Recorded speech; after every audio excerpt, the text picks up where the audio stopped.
This video is a part of the Hello Spring Challenge. More on that in a bit. Well, hello my beautiful people. Welcome back to my channel if you're returning, and if you are new, welcome to you as well. This is Christine, your DIY craftaholic. So let's get crafting. Jumping into our first inspiration, I got this wooden vase from PLAID and I painted it with chalk paint in ivory. And I do not want to paint the inside, so I'm just using a piece of napkin to just cover that. And I went over the vase with the sponge brush and I gave it 2 good coats. And now it's all dry. This napkin I got from my friend May. Girl, you have all the good napkins over there. So here I'm just trying to select which panel I wanted to use, and I chose this one with bold looking mushrooms. Cut that out, and now I'm removing the ply, the extra ply, and I am applying that with some Mod Podge. Now guys, you all know by now how I love to decoupage using napkins. I find it very easy to do and it's more cost effective, I must say. If you have a napkin, all you need is some Mod Podge, some heat, and you can create a beautiful design. If you don't have a Cricut, if you don't have any other form of graphic, if you don't have good penmanship to write stuff on, napkin is the way to go. And if for some strange reason this is the first time you're seeing this, I got you. I will link a video at the top there so you can check out to see how napkin decoupage is done. Right, so now I got that done. I took this ink pad and these finger applique or finger sponge. I got these from, I believe I got these from Temu, I think, yes.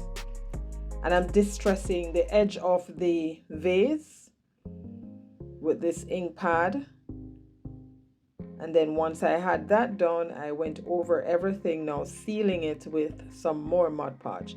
Now you can stop here if you want.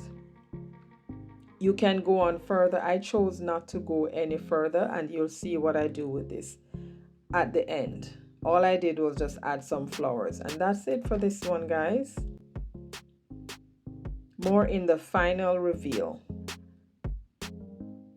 This is Hello Spring, the spring version of the Hello series, and this is hosted by Tammy from the Rusted Willow, Ellie from DIY from House to Home, and their guest host this month is Favi from Creations by Favi. I will leave links to their channels in the description box below. Guys, make sure to hop on down to each of the channels on the playlist and check out the other channels to see what they have presented today.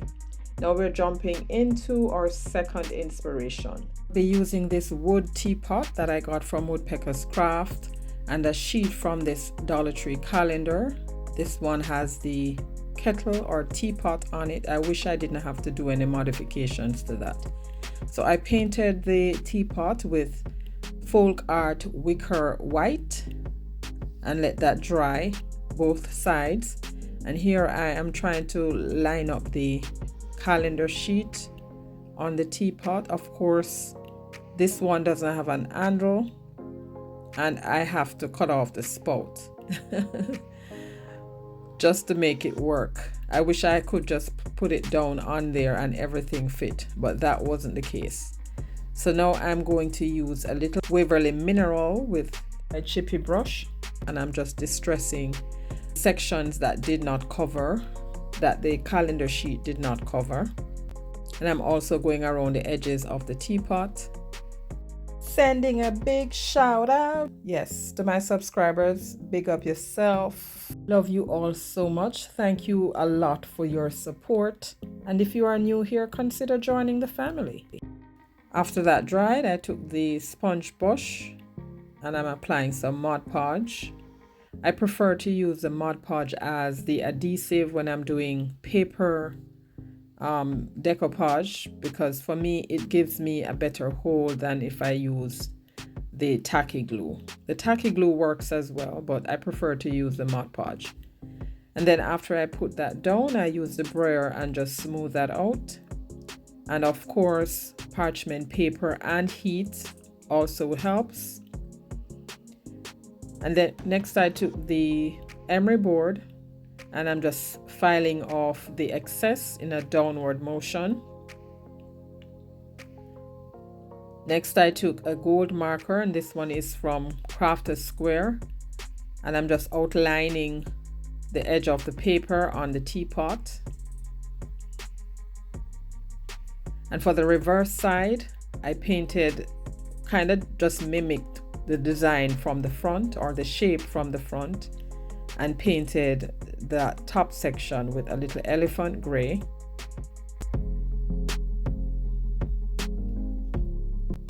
And then when that dried, I took the marker again and just shaded in the very tip of the teapot, and I believe that's probably where the cover is. And then next I took the pink paint pen and I painted in that little section there as well.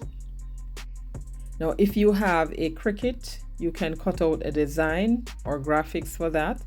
If not, you can do napkin handwritten graphics. If you have a good penmanship, you can do that. Now I didn't have anything to put here, but I did find some transfers from Dollar Tree that I had in my stash, and I thought that these blended in well. Not as quite as what's on the other side, but these worked fine for here. And I just cut them in pieces, placed them down, and then transferred them on. I got these spring rub-on transfers in a pack from Amazon that is linked in my Amazon store in my description box. I cut out a few of those and used those to fill in the empty spaces. And I think they are so cute. And then after that, I took some of the elephant gray paint and just distressed that white section on the teapot. And then to seal everything else, I went over it with some Mod Podge. And here I go again, mimicking the other side. I took the gold marker and I'm just putting in some little strokes. And then took a burlap bow, glued that on both sides, as a matter of fact. And this little teapot decor piece is done. Let me know what you think about this, guys. More in the final reveal. And now we're here for inspiration number 3. This is a sign I picked up from the Dollar Tree in Christmas last year. You want to pick these up whenever you see them. They make very good signs. I tried to remove the paper from that side and it was proving a little challenging, so I decided to just leave it. I flipped it over and used the same wicker white and gave that one good coat, especially the middle, since that part will be showing. And here I'm using a sheet from this Dollar Tree calendar. I couldn't decide which one of the two I wanted to use, and as you see, I folded this,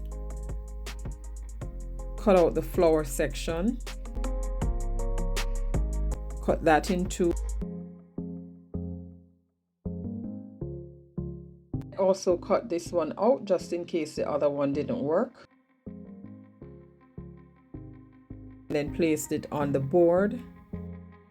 But when I placed that flower one down, it was too small, so I decided to go with the other sheet. So here I am just cutting out different sections, and then once I was satisfied with what I wanted, I am now using some Mod Podge.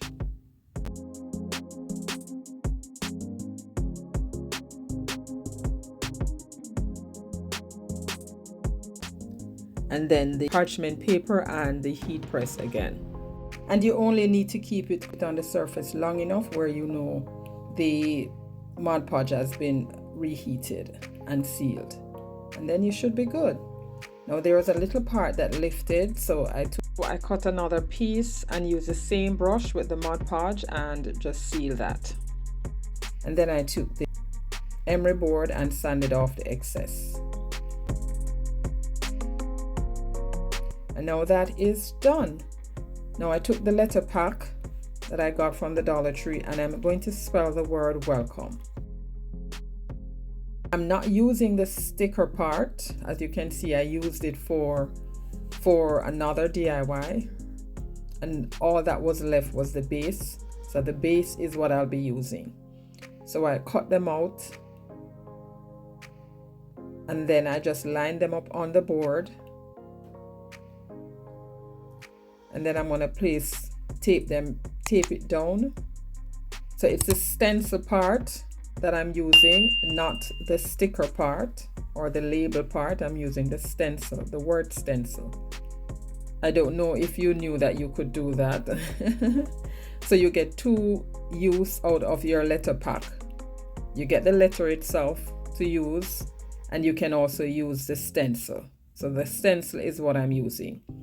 Now after I laid it down and taped them all on, I took the paint pen and was just coloring the space.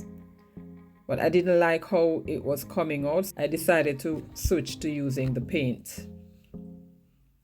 So I did that until I was done.